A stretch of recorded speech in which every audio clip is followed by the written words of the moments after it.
হে মানব, তোমাকে আবার 40 দিনের জন্য জীবিত করা হলো, যাতে এই দুনিয়ার কি হাল হয়েছে সেটা তুমি দেখতে পারো। আর একটা কথা খেয়াল রাখবে, তোমাকে শুধু তোমার খাস আপনজনই দেখতে পাবে।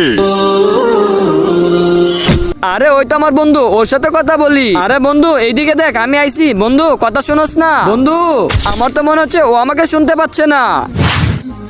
আরে ওই তো মুস্তাকিমের ছেলে, ওর সাথে কথা বলি। আরে কামরুল শোনো।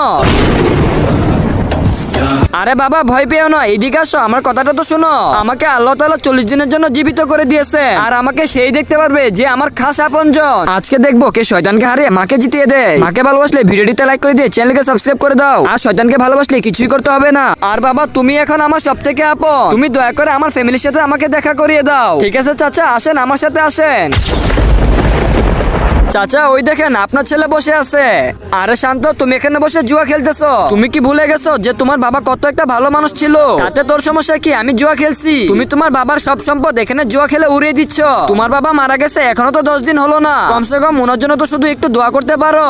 আরে যে মরে গেছে ওর কথা বাদ দে, আমার জীবন আমাকে উপভোগ করতে দে। যা ভাগ এখান থেকে। দেখেছেন চাচা, আপনি তো আপনার সারা জীবন এদের উপর নষ্ট করে দিছে। আপনি তো শুধু সারা জীবন টাকাই কামিয়েছেন। যদি আপনার ছেলে মেয়েদেরকে ভালো কোনো শিক্ষা দিতেন তাহলে ওদের এই অবস্থা হতো না, আর এরা আপনার সম্পদগুলো এভাবে নষ্ট করতো না, আর আপনার জন্য সবসময় দোয়া করতো। এজন্যই প্রত্যেকটা মানুষকে মরার আগে তার আখিরাতের ব্যবস্থাটা করে নিতে হয়। যাই হোক চাচা, চলেন এবার আপনাকে আপনার ঘরে নিয়ে যাই। না বাবা, আমি আর কোথাও যাব না। আমাকে আল্লাহ তাআলা 40 দিনের জন্য পাঠিয়েছিলেন, কিন্তু যা দেখার আমি এই 4 মিনিটে দেখে ফেলছি। মরার পর কোনো মানুষের 1 টাকার দাম থাকে না। আমাকে তুমি আর আটকেও না বাবা, আমি চলে যাচ্ছি।